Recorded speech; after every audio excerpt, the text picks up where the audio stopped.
विशाल, बेटा पापा बोल रहा हूं।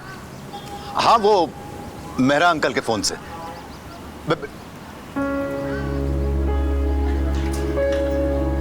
क्या हुआ, काट दिया ना? बिजी था। तुम क्या जानो बिजी रहना क्या होता है। दिन भर काम लगा रहता है। ये लो अपना फोन। तुम्हारे बेटे की तरह निकम्मा नहीं है मेरा बेटा। अब जाओ दौड़ना शुरू करो। मुंह क्या देख रहे हो?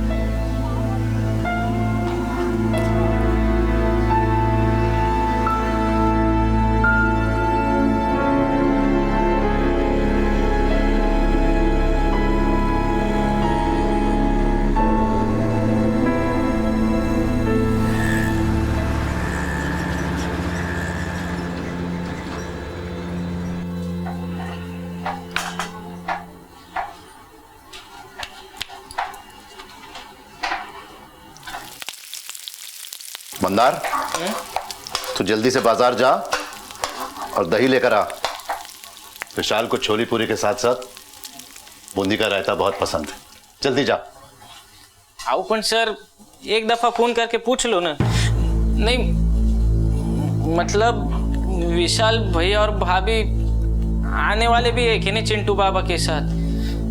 वो क्या है ना कि मेरे को आज खाना पड़ता है। लास्ट टाइम भी 3 दिन मैंने ही खाया था सब खाना। चुप कर। विशाल ने मुझसे वादा किया है कि वो बहू और चिंटू को लेकर संडे को जरूर आएगा। और पता है, आज संडे है, वैसे भी हमें डिनर की तैयारी भी करनी है। तू जल्दी से दही लेकर आ वरना नौकरी से निकाल दूंगा। ये छोड़, जा। नहीं आएंगे।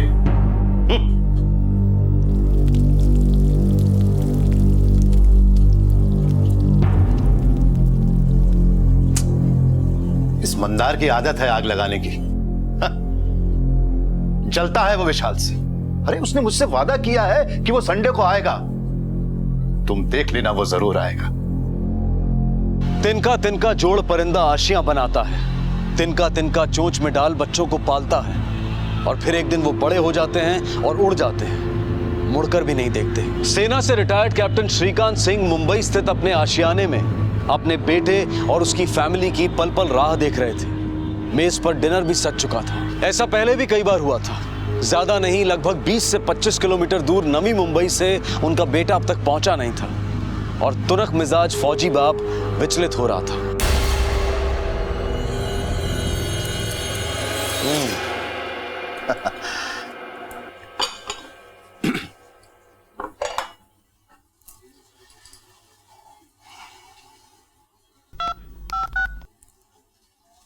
विशाल, कहां हो बेटा तुम लोग? 11 बज चुके हैं। मैंने अपने हाथों से खाना बनाया बेटा तुम लोगों के लिए। तुम्हारे लिए खीर बनाई है और चिंटू के लिए बहुत सारे गिफ्ट लेकर आया हूँ। ड्राई फ्रूट सब कुछ सब लेकर आया हूँ बेटा। डैड सॉरी, आज कुछ काम में फंस गया हूँ, नहीं आ पाऊंगा। बेटा संडे को भी काम? अरे 1-1.5 घंटा तो लगता है वाशी से यहाँ आने में। तुम्हारे पास मेरे लिए कभी टाइम ही नहीं होता विशाल। डैड प्लीज, रखता हूँ, बाद में बात करूंगा। विशाल फोन मत काटना। विशाल,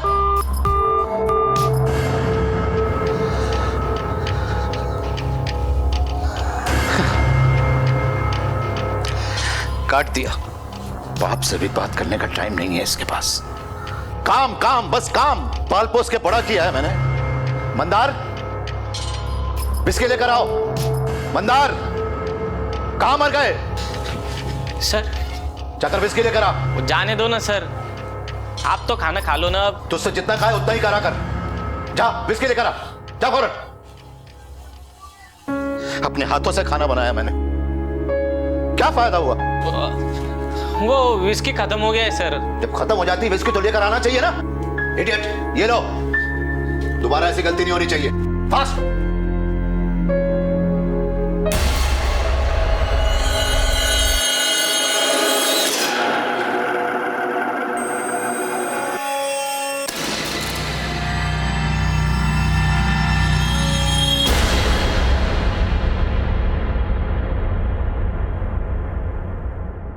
बाप के लिए भी टाइम नहीं है, संडे को भी काम। इतने दिन हो गए अपने पोते का चेहरा देखने के लिए तरस गया मैं।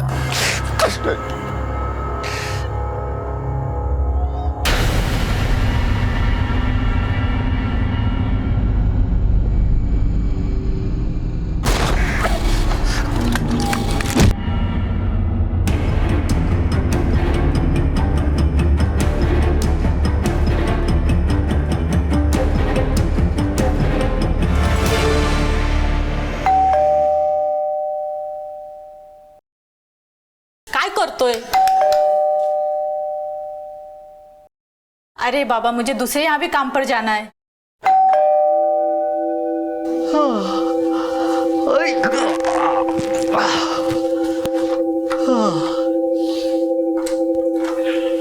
अरे काय रे बाबा, तू पण कभी से बेल बजा रही मैं। अरे आखीच नाही खोली ना मेरी, वो ना रात को थोड़ी जास्त झाली होती मला। साहब ने कान पकड़ के उठाया नहीं लगता आज तुझे। सर पण सोयले अभी तलक। तू तेरा पटपट काम कर ले, हाँ?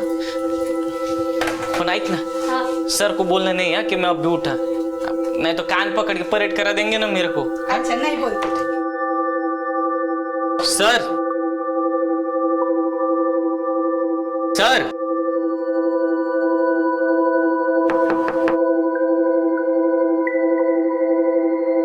सर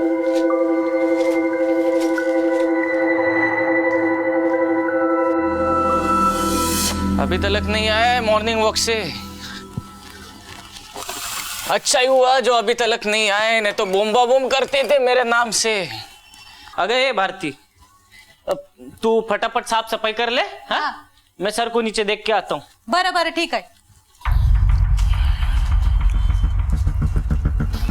सर को देखा क्या तूने? हाँ देखा ना, रात में देखा 3:30 बजे। 3:30 वाजता? पण तेरे को कैसे मालूम? हाँ? तू तो अब बीच आया होगा ना, दिन का ड्यूटी होता है ना तेरा। मेरा डबल ड्यूटी है आज, और रात वाले ने छुट्टी लिया ना। हाँ। रात में मेरा जैसे ही आंख लगा ना, गाड़ी का आवाज सुना मैं। अरे कैप्टन साहब,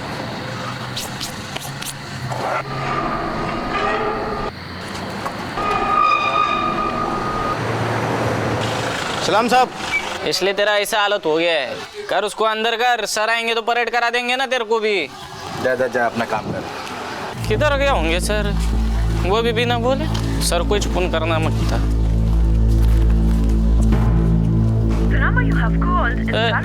स्विच ऑफ आ रहा, किधर गए होंगे सर?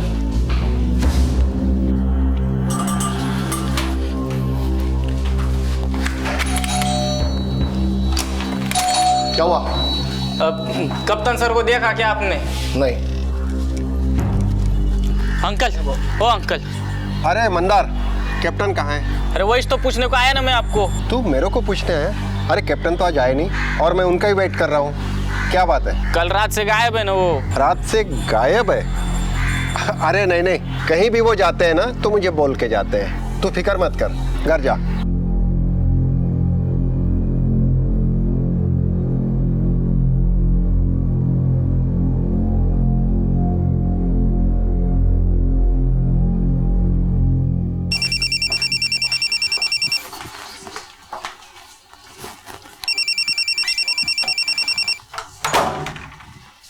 बेटा बाहर जाके पढ़ाई करो, चलो जल्दी जल्दी जल्दी। शाबाश, कितना अच्छा बच्चा है। जल्दी जल्दी जल्दी। हेलो, क्या बब्बन, कितनी बार समझा करके भेजा था तुझे, फिर भी गलती। क्या करूं मैं तेरे साथ, मुझे तो समझ नहीं आता। अब तो मुझे पैसों के लिए फोन मत करना, समझा?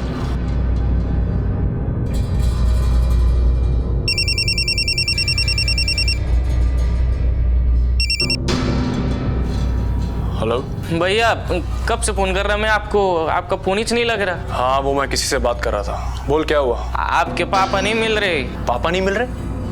पापा कोई छोटे बच्चे हैं जो गुम हो जाएंगे? अब तुझे पता है ना पापा के मूड के बारे में, कितने घुमक्कड़ टाइप के हैं। चले गए हों किसी दोस्त से मिलने के लिए।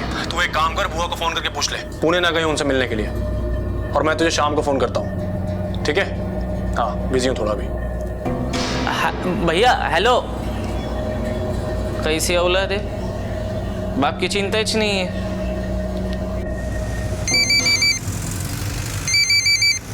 तूने सब जगह पूछा ना? सबको पूछा मैंने, सब जगह देख के भी आया। कल रात से ही नहीं है, मेरे को तो कुछ सूझ ही नहीं रहा क्या करूं अभी।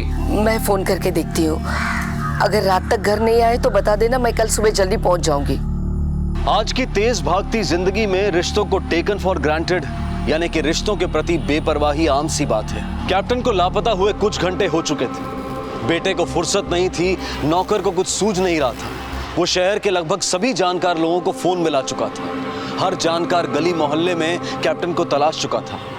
पर यूं अचानक कैप्टन कहां चले गए थे? नौकर की सूचना पर कैप्टन की बहन उषा चौहान पुणे से मुंबई आ पहुंची और आते ही उन्होंने गोरेगांव पुलिस स्टेशन का रुख किया।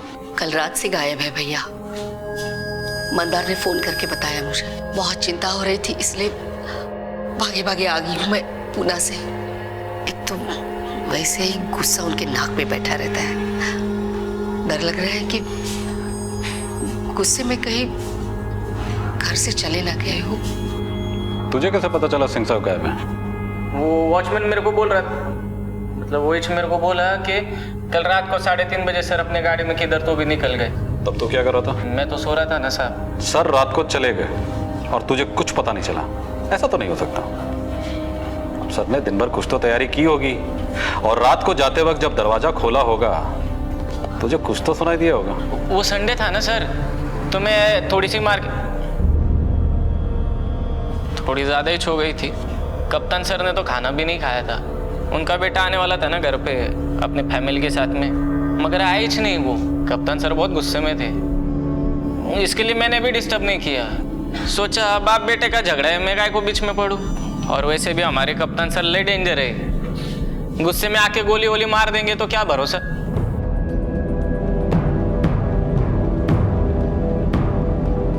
उनका बेटा कहाँ रहता है? वाशी, नवी मुंबईला। उनके बेटे को पता नहीं कि सिंह साहब गायब हैं? नहीं नहीं मालूम है ना, मैंने तो फोन करके बोला था उनको। तो फिर वो आया क्यों नहीं? उसे उनकी कोई फिक्र नहीं है। उसने तो मंदार से ये भी कह दिया कि गए होंगे कहीं घूमने। विशाल की शादी हुई है तब से विशाल भाई के साथ नहीं रहता। उसकी पत्नी को और उसको भाई के साथ रहना अच्छा नहीं लगता, शायद इसीलिए थोड़े चिड़चिड़े से रहते हैं। एक ही तो बेटा है उनका, लेकिन न ठीक से बात करता है न उनका ख्याल रखता है। उनके बेटे विशाल सिंह को कैसे पता कि सिंह साहब घूमने गए? उसका ऐसा है ना साहब के हमारे सर को आदत है, वो जाते ऐसे बीच बीच में कभी 8-10 दिन घूमने के लिए। हाँ मगर जब भी जाने की मेरे को बोल के जाने की। ये तो फर्स्ट टाइम ही ऐसा हुआ कि एक तो आधी रात गए और ऊपर से कुछ बोला भी नहीं, इसलिए थोड़ी चिंता हो रही है सब। अब आप ही बताओ, ऐसे आधी रात को कोई जाता है क्या घूमने? कोई लेटर और मैसेज वगैरह छोड़ के गए? नहीं, कोई लेटर वगैरह तो नहीं। हाँ बस एक ट्रैवलिंग बैग नहीं है और थोड़ा बहुत कुछ कपड़ा भी नहीं है। सिंह साहब की एक फोटो दे दीजिए और कार डिटेल लिखवा दीजिए। बुआ, क्या जरूरत थी पुलिस कंप्लेंट लिखवाने की? और ये तो है ही गवार, और आप भी इसकी बातों में आ गई। पता है ना तुझे पापा के मूड के बारे में? चले जाते हैं बाहर घूमने के लिए, आ जाएंगे वापस। याद है ना से 2 साल पहले क्या हुआ था? मनाली चले गए थे 10 दिन के लिए और 10 दिन में सिर्फ उन्होंने एक ही कॉल किया था। आपकी बात बराबर है भैया, पर वो मेरे को बोल के जाते, फोन करते रहते। और उनका फोन भी बंद है ना। सिंपल सी बात है, मोबाइल में नेटवर्क नहीं होगा या फिर फोन की बैटरी चली गई होगी। पुलिस उनके बारे में इंक्वायरी करेगी और लोग उनके बारे में 10 तरह की बातें करेंगे, वो अलग बेवकूफ कहीं का।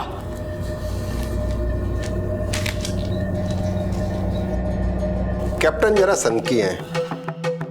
अब अकेले आदमी का स्वभाव हो ही जाता है ऐसा, ऊपर से फौजी, काफी डिसिप्लिन्ड है।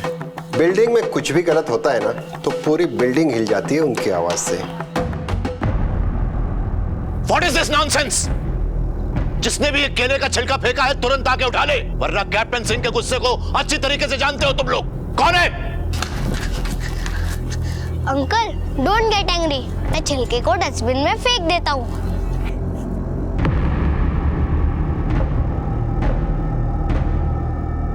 जितनी जल्दी उन्हें गुस्सा आता है ना उतनी जल्दी वो शांत भी हो जाते हैं। एक बात है, उनका बेटा उन्हें बहुत नेग्लेक्ट करता था। हो सकता है उसी बात से गुस्सा होके वो कहीं चले गए हों। हाँ साहब, बहुत डर लगता था कैप्टन साहब से। वैसे मैंने जाते हुए देखा था कैप्टन साहब को। कितने बजे? साहब ये कोई 3:30 बजे। सलाम साहब।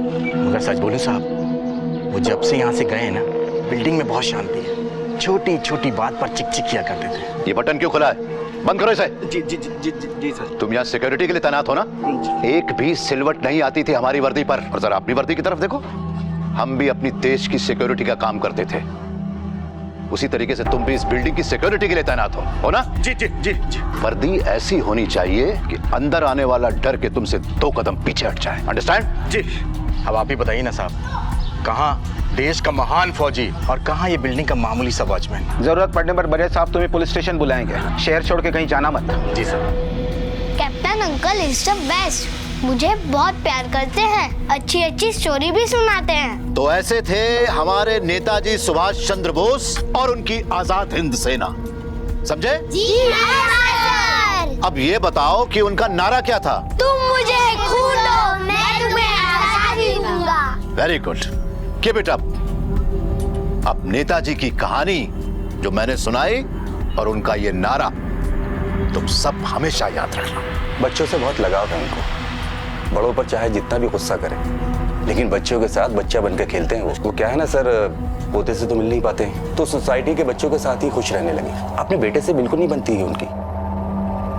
देश की सरहद की सुरक्षा में अपना जीवन अर्पण करने वाले कैप्टन श्रीकांत सिंह की अपनी ही सोसाइटी में मुख्तलिफ छवि थी।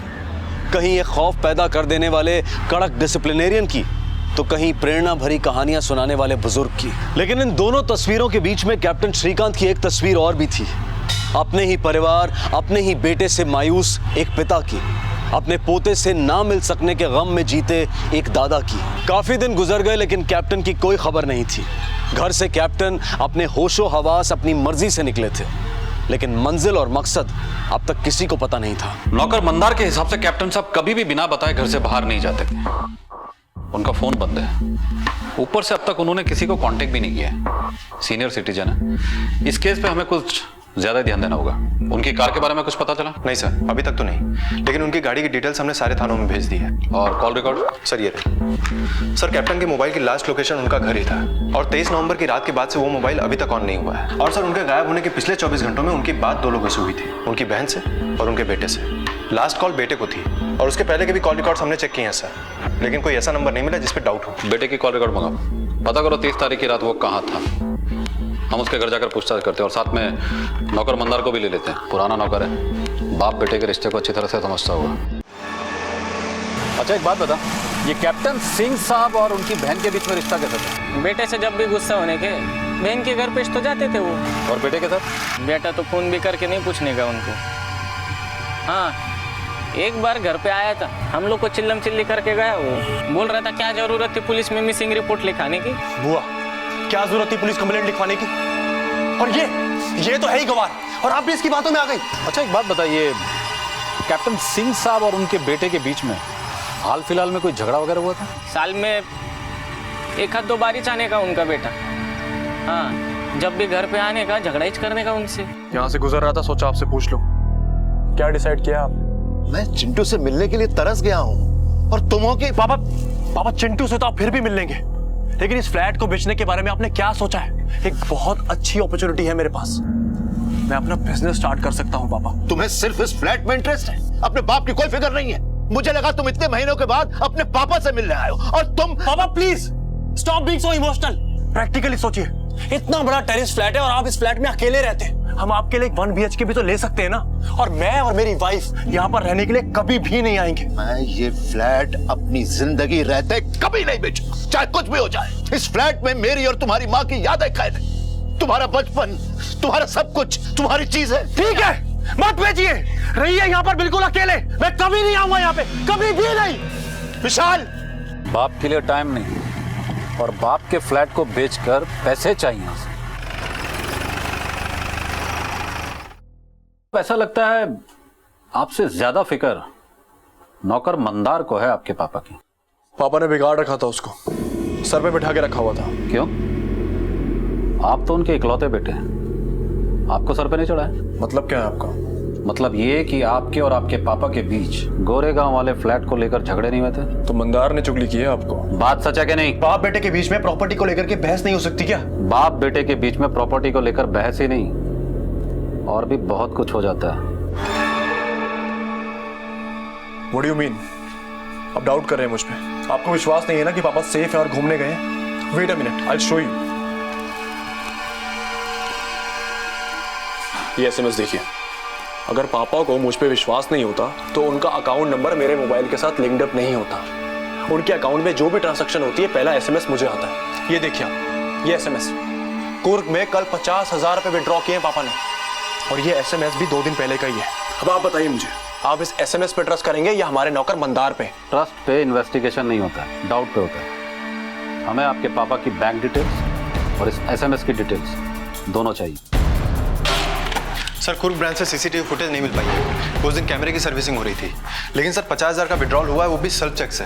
इतनी इन्फॉर्मेशन मिली है सर। कैप्टन कुर्ग में है, बैंक से पैसे भी विड्रॉ किए, फिर अब तक किसी से कोई कांटेक्ट क्यों नहीं किए? कुर्ग ऐसी जगह तो है नहीं जहां पे मोबाइल नेटवर्क ना हो, फिर उनका मोबाइल फोन अभी तक स्विच ऑफ क्यों है? कहीं ऐसा तो नहीं कैप्टन खुद कुछ छुपाने की कोशिश कर रहे हैं हम सबसे? सर बाप बेटे के बीच में प्रॉपर्टी को लेकर झगड़ा था, हो सकता है कैप्टन साहब बेटे से नाराज हो इसलिए फोन नहीं कर रहे होंगे। तो नौकर मंदार और बहन से तो बात कर सकते हैं ना, गुस्सा बेटे पे, नौकर और बहन पे नहीं। रात को 3:30 बजे कैप्टन का घर से निकल जाना, वो भी बिना किसी को बताए। सलाम साहब। और तब से लेके अब तक उनका किसी से भी कोई कांटेक्ट नहीं करना, ये कोई सिंपल सा मिसिंग केस नहीं। उस रात कुछ तो जरूर गलत हुआ है।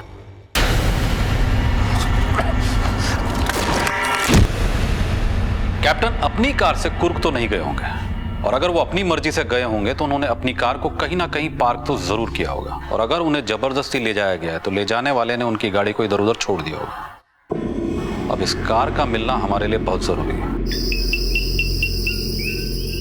अरे यार बहुत अंदर थक गए ना? थक गए। अब से इतना लंबा टूर नहीं करूँ। नहीं।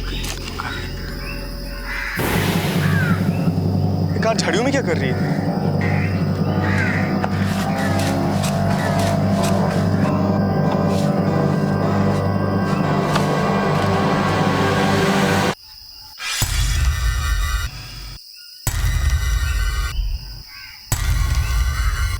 हेलो। छोड़ना नहीं चाहिए। इस जंगल का चप्पा चप्पा छान मारो, कुछ ना कुछ तो जरूर मिलेगा। सर पिछली सीट पे खून के निशान मिले हैं, गाड़ी की इन्वेस्टिगेशन अभी जारी है। ये केस मिसिंग का नहीं है, इसका मुझे पहले से अंदाजा था।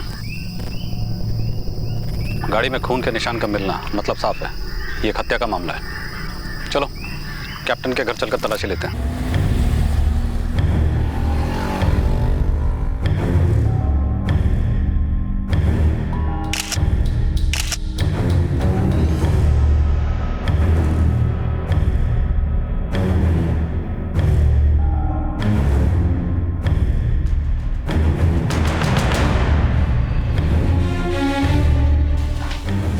सर मैंने वॉश बेसिन का एरिया पूरा चेक किया और मुझे हैंड वॉश के नीचे से ब्लड स्टेन्स मिले हैं। सर मास्टर बेडरूम का टॉयलेट काम नहीं कर रहा है, ऐसा लगता है कि उसके पाइप में जबरदस्ती कुछ फंसाया गया है। प्लम्बर को बुलाकर चेक करो।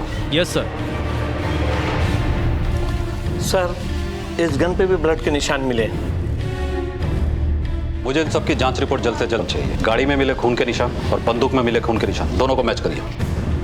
वो नौकर मंदार बाहर ही खड़ा है सर, उसको हिरासत में लो। उस रात कुछ ना कुछ तो घर में जरूर हुआ था, और वो एक अकेला ऐसा शख्स है जो उस वक्त घर में मौजूद था। ओके सर, चलो। साहब चलो। कुछ नहीं किया बताता हूँ, साहब, चलो। मैंने कुछ नहीं किया। आईफोन क्या साहब? अरे मैं था उस दिन रात को घर में। हमारे सर बहुत खुश थे, उनका बेटा अपनी बीवी बच्चे को लेके आने वाला था घर पे, लेकिन 11 बज गए फिर भी उनका बेटा नहीं आया। मंदार विस्की लेकर आओ। वो विस्की खत्म हो गया है सर। जब खत्म हो जाती विस्की तो लेकर आना चाहिए ना, इडियट। ये लो। जब मैं विस्की लेके घर पे आया तो 11:15 बज गए थे। मैंने बाहर से आवाज लगाई, सर सर सर के कमरे से कोई आवाज नहीं आई, तो मेरे को लगा सर सो गए होंगे। अब मैं भी 2-4 पैग लगा के सो गया। चुप! कैप्टन साहब की गाड़ी और उनकी राइफल पे खून के निशान मिले हमें। खून? तूने बताया कि तूने कैप्टन साहब को आवाज लगाई। हाँ लगाई थी ना सर, लेकिन अंदर जाकर नहीं देखा कि कैप्टन साहब अंदर हैं या नहीं। एक बार हमारे सर कमरे में गए ना कि बाहर से ठकठकाने का ऑर्डर नहीं था ना। इसे लॉकअप में रखो। नहीं सर। से तोड़ो और इसका ब्लड सैंपल भी लो। नहीं साहब सच्ची में, सुनो ना मेरी बात। सर कमोड की पाइप में कागज के टुकड़े फंसे हुए थे, इसलिए पाइप चोक हो गया था। लेकिन सर पेपर की क्वालिटी देखने से ऐसा लगता है जैसे किसी लीगल पेपर्स के टुकड़े। उनको भी मैंने फॉरेंसिक के लिए भेज दिया। कैप्टन उसके बेटे की कॉल रिकॉर्ड की फाइल लेकर आओ। Okay sir. सर ये रही विशाल सिंह की कॉल डिटेल्स।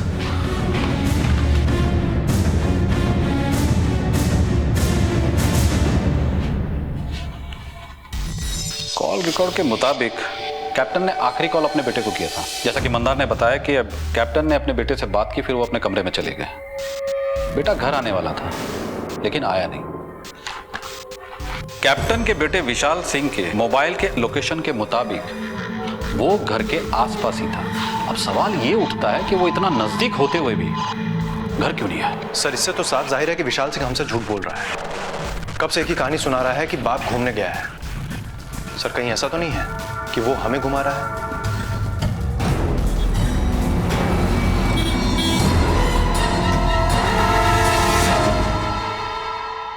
अब तक आपको यह बात तो पता चल ही गई होगी कि ये केस एक मिसिंग का केस नहीं बल्कि उससे कहीं ज्यादा है। आपके पापा के घर और गाड़ी दोनों जगह से हमें खून के निशान मिले। बहुत चिंता हो रही है मुझे मेरे पापा की। बहुत देर कर दी चिंता करने में। वैसे अब एक बात की और चिंता होगी आपको। 23 नवंबर की रात आप अपने पापा के घर से लगभग 1 किलोमीटर की दूरी पर थे। हाँ मैं पास में था। तो ये बात आपने हमसे छुपाई क्यों? ये बात मुझे इतनी इंपॉर्टेंट लगी ही नहीं। 1 किलोमीटर की दूरी पर अपने पापा से मिलने नहीं जाना ये इंपॉर्टेंट नहीं है या फिर आपके पापा आपके लिए इंपॉर्टेंट नहीं है? आप लोग मुझे गलत समझ रहे हैं। एक्चुअली मेरी वाइफ की मेरे पापा से बिल्कुल बनती नहीं है। उनके डिसिप्लिन नेचर की वजह से ये वहां पर जाना पसंद ही नहीं करती है। जरा हमें भी तो बताइए कि आपकी वाइफ को आपके पापा से क्या प्रॉब्लम थी? सर पापा के साथ रहने का मतलब है कि आर्मी के रूल्स को फॉलो करना। 6 बजे उठ जाओ, रात को 9 बजे सो जाओ, सुबह जॉगिंग पे जाओ, रात को टाइम पर खाना खाओ। और ये सारे रूल्स पूरी फैमिली के लिए थे। इसलिए मेरी वाइफ वहां पर जाना बिल्कुल भी पसंद नहीं करती थी। और उस रात तो हम सर वहां पर गए ही नहीं। हम लोग तो पास के रेस्टोरेंट में डिनर कर रहे थे। अगर आपको विश्वास नहीं होता तो आप हमारे क्रेडिट कार्ड के बिल्स चेक कर सकते हैं। कमाल की बात है, बिना पूछे ही आप हमें एविडेंस बता देते हैं, फिर चाहे वो SMS हो या क्रेडिट कार्ड के बिल्स। लेकिन पता नहीं क्यों मुझे ऐसा लग रहा है कि आपके पिता गायब हैं लेकिन आप कुछ ज्यादा ही रिलैक्स्ड हैं। आप कैसी बात कर रहे हैं? वो मेरे पापा हैं। मैं मानता हूं कि मैंने इस बात को सीरियसली नहीं लिया, लेकिन ये सब क्या हो रहा है मुझे कुछ भी समझ में नहीं आ रहा। सर अगर आपका मुझ पे विश्वास नहीं है ना, आप ये देखिए,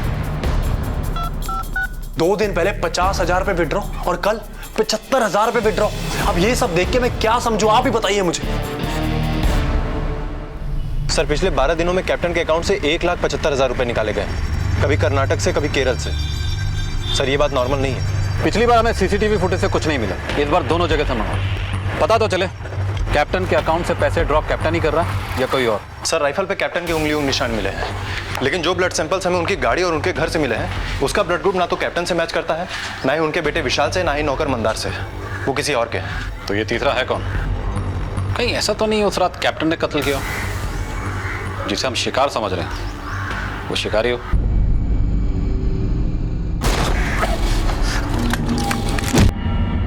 सर वॉचमैन के हिसाब से कैप्टन 3:30 बजे रात में गाड़ी में निकले। हो सकता है गाड़ी में लाश हो, उसी की जिसके ब्लड सैंपल्स हमें मिले हैं। सलाम साहब। हो सकता है कैप्टन लाश को ठिकाने लगाने के बाद भागते फिर रहे हो। सर मंदार रिमांड पे है, उसका क्या करना है? वार्निंग देके छोड़ दो, उससे कहो मुंबई से बाहर ना जाए। Okay sir. बैंक से CCTV फुटेज आई है।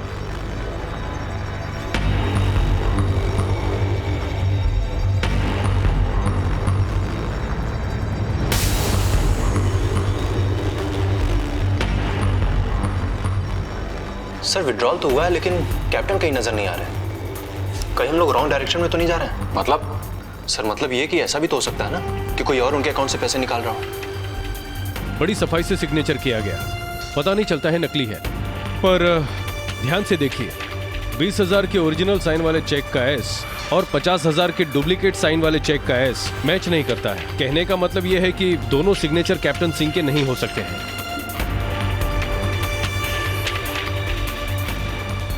आर यू श्योर ये सिग्नेचर कैप्टन श्रीकांत सिंह के नहीं? या आई एम 100% श्योर।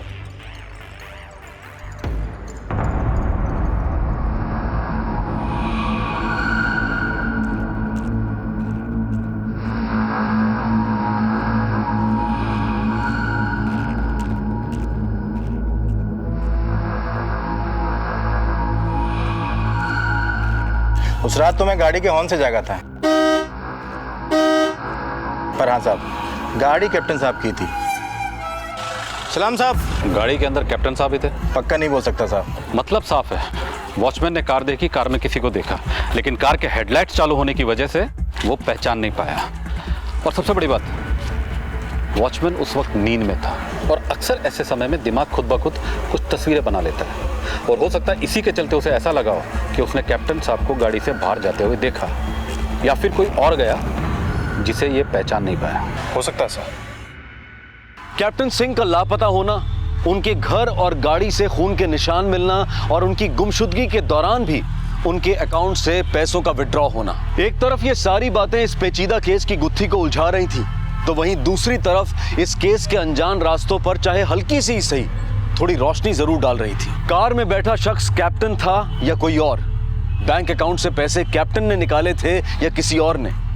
खून के धब्बे कैप्टन, उसके बेटे, उसकी बहन या नौकर के नहीं थे तो फिर किसके थे? सर, जैसा कि मेरा अनुमान था, फॉरेंसिक रिपोर्ट भी यही कहती है कि कमोड की पाइप से हमें जो टुकड़े मिले थे वो किसी लीगल पेपर्स के थे। सर, वो पेपर्स कैप्टन की वसीयत का ड्राफ्ट था, मगर रफ ड्राफ्ट, जो किसी वकील के बनवाने के पहले के होते हैं, जिसमें ना ही किसी नोटरी के सिग्नेचर होते हैं ना ही स्टैम्प। लेकिन सर, इस वसीयत पे किन किन लोगों के नाम थे ये पता नहीं चल पाया है, क्योंकि पेपर बुरी तरह से गल चुका था। कैप्टन की वसीयत के हकदार सिर्फ 2 शख्स हैं, एक उनका बेटा, दूसरे उनकी बहन। प्रॉपर्टी पे नजर उनके बेटे की। कमोड के पाइप में मिले वसीयत के फटे हुए टुकड़े और घर से मिले खून के निशान इस बात का सबूत है कि उस रात घर में कोई ना कोई वारदात तो जरूर हुई थी।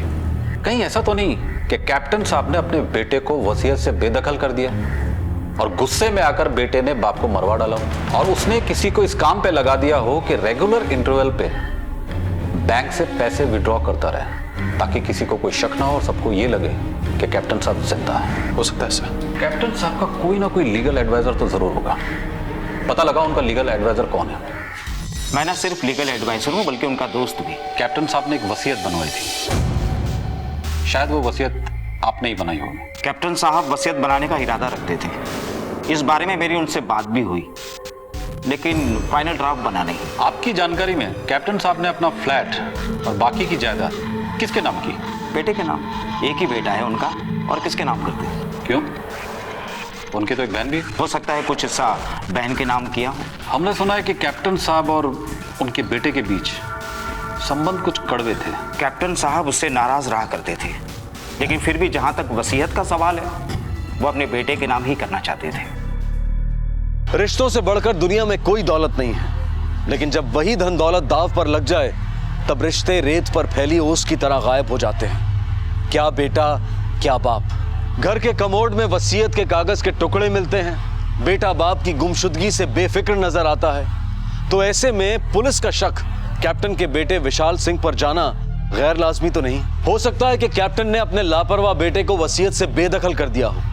ऐसे में कैप्टन की मौत से बेटे विशाल के लिए संपत्ति का रास्ता एकदम साफ हो जाता है। खैर, पुलिस सिर्फ विशाल पर शक कर सकती थी, कानूनी कार्रवाई नहीं, क्योंकि उनके पास विशाल के खिलाफ कोई ठोस सबूत नहीं थे।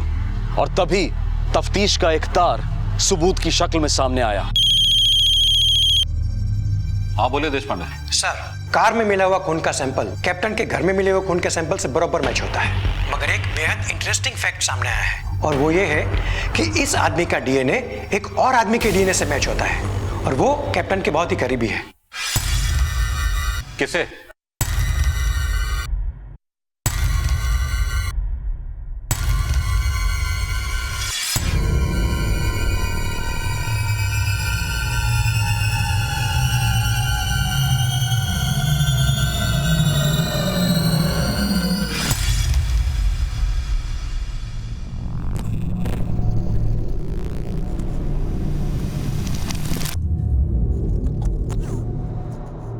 हेलो सिक्योरिटी, किसी को बाहर मत जाने दो।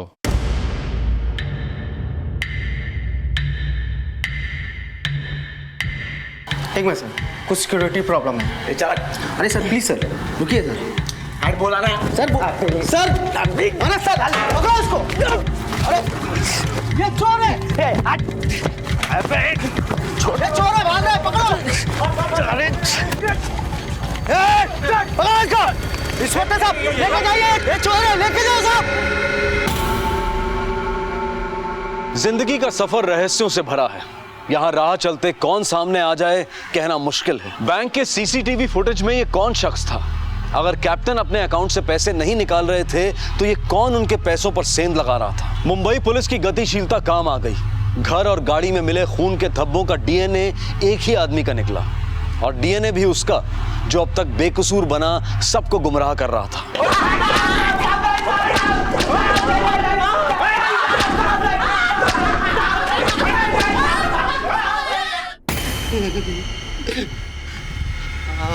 आओ साहब, मिलिंद मेरा चचेरा भाई है, पर हमने कुछ नहीं किया साहब। हाँ, हमने कुछ नहीं किया। इस आदमी का डीएनए एक और आदमी के डीएनए से मैच होता है। किसे? वो कैप्टन के घर के नौकर मंदार से।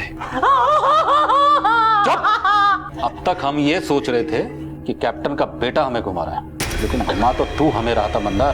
तेरी कुंडली तो छप चुकी है, सारी कहानी हमारी समझ में आ चुकी है। अब सीधे सीधे सच बता।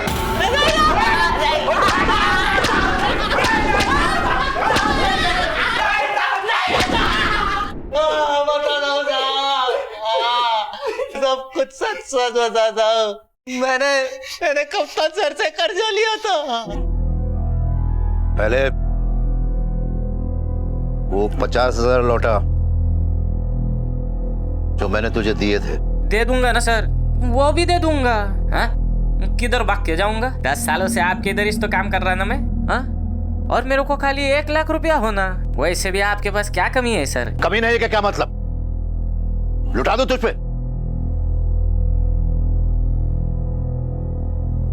बेटा है मेरा, पोता है मेरा। वो आते क्या आपको देखने को कभी? आपका दवा पानी खाना पीना ख्याल रखना सबको मैं तो करता। पिछले 10 सालों से आपकी सेवा कर रहा मैं। आप मेरे को 1 लाख नहीं दे रहे हा? और ऐसी औलाद को दे रहे जो कभी थूकती भी नहीं आप पर। Shut up! मेरे को शट अप कर सकते हैं आप, नो करे ना मैं, मगर सर वो है क्या किसी काम का? हा? आप उनके लिए खाना बना के रखते हो, लेकिन मेरे को तो खाना पड़ता ना। वो बचा कुचा कुत्ते खाते। वो आपकी बहू नफरत करती है आपसे, नफरत। और ऐसे ही परिवार को सब कुछ लुटाना चाहते हो आप। आपका दूसरा कोई बेटा होता ना तो कम से कम 2-4 दिनों के लिए तो पोते को छोड़ के जाता आपके पास। पर विशाल भैया तो वो भी नहीं करते, और उसे कोई सब कुछ देने चले हो आप। वाह सर वाह।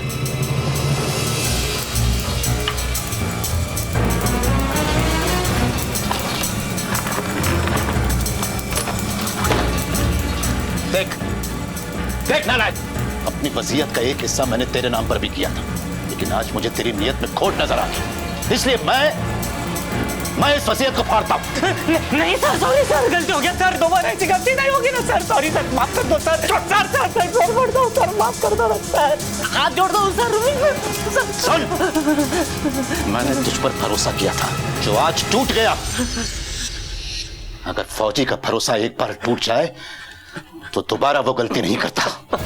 Once a traitor is always a traitor। अब पहले तू मुझे 50,000 रुपए लौटाएगा, उसके बाद अपना हिसाब कर और दूसरी नौकरी ढूंढ।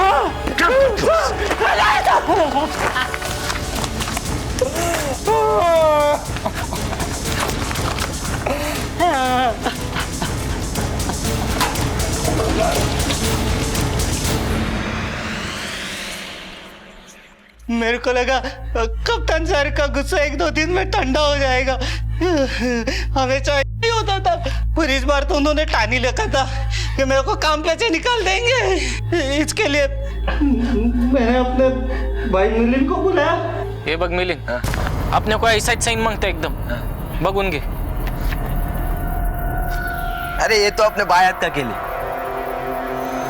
मिलिंद 40 साइन करने में मास्टर था, और उस रात को जब उनका बेटा घर नहीं आया तब कप्तान सर बहुत दुखी हो गए थे।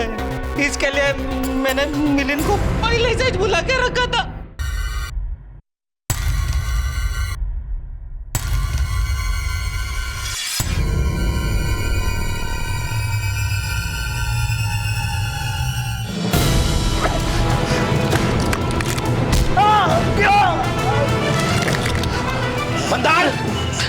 मंदार जल्दी आओ।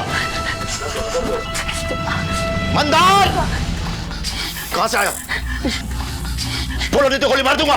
बोल कौन है तू? मंदार। मंदार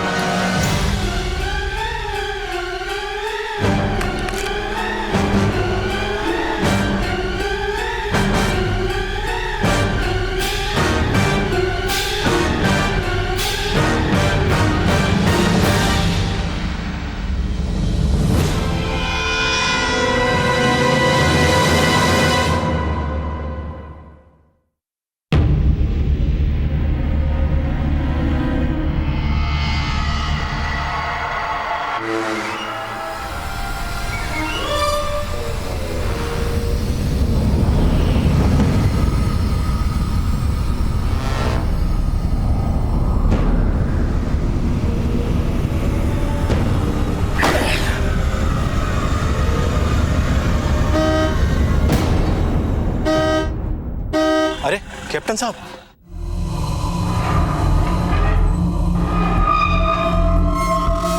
सलाम साहब।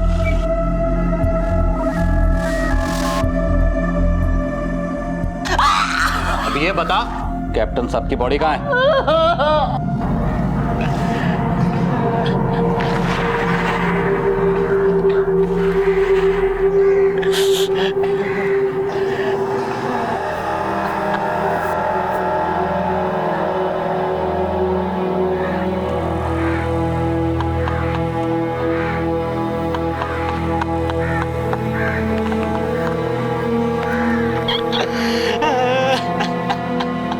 कहते हैं जहां सतर्कता घटी वहीं अपराध हुआ, लेकिन आज के इस केस में यह कहना ज्यादा सही होगा कि जहां संवेदना घटी रिश्ते बिखर गए। विशाल अगर अपने पिता के प्रति थोड़ा संवेदनशील, थोड़ा रिस्पॉन्सिव होता तो शायद मंदार जैसे लोगों की हिम्मत ही ना पड़ती। आज देश के महानगर बुजुर्गों के लिए असुरक्षित होते जा रहे हैं, आए दिन उनके साथ अपराध हो रहे हैं।